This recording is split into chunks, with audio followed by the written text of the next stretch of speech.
sort of, in a way, I kind of feel like there's the thing about the body, and then there's the thing about the objects and clothing in particular that carries into all the work.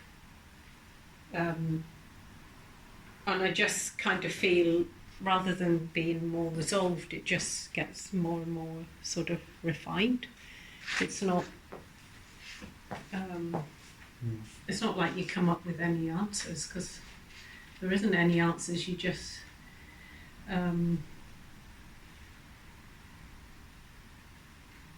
you just sort of, it feels a bit like this, that you just kind of sort you sort out all these things that are.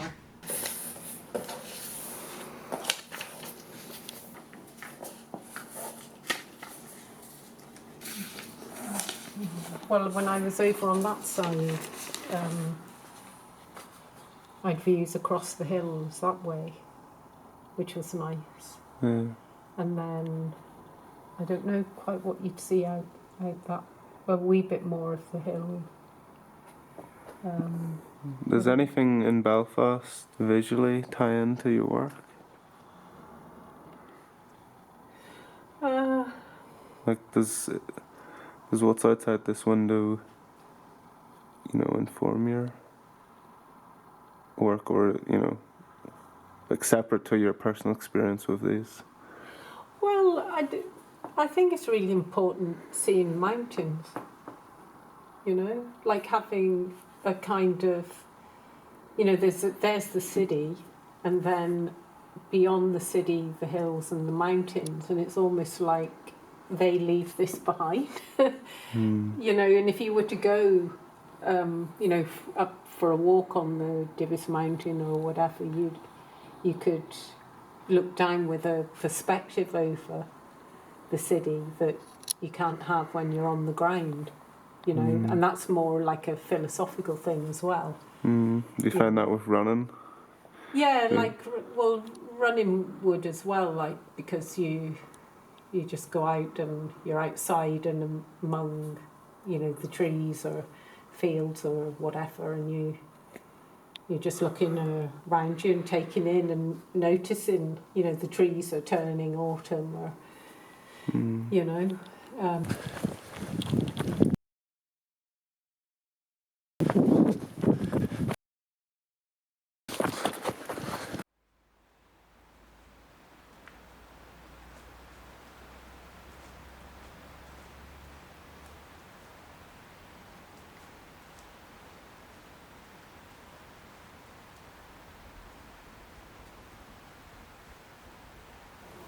things take time, to develop, and, making work and getting back into the flow of work's no different, you have to put yourself in the space, as it were, and it's a wee bit like that for running, which back years ago I would have taken up as a kind of fitness or, well-being sort of thing, and move in a different space physically.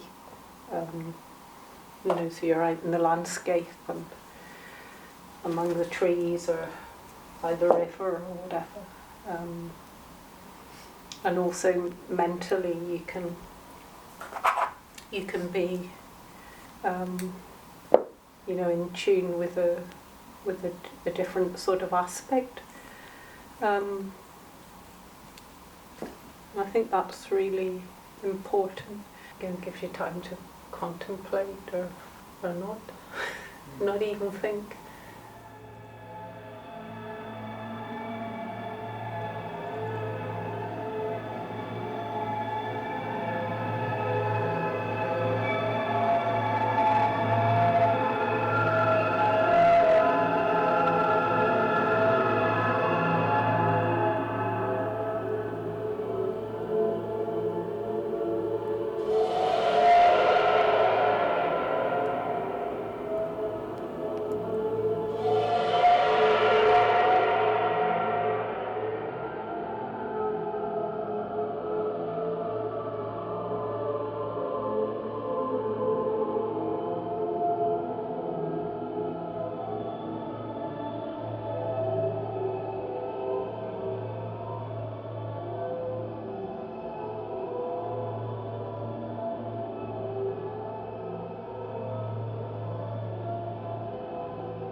when I was growing up, my father would have been a very quiet man. You know, as a child, I remember witnessing, a lot of, I suppose, melancholy episodes, or, being aware of him in a different space. You know, as a child, I didn't know what you call that.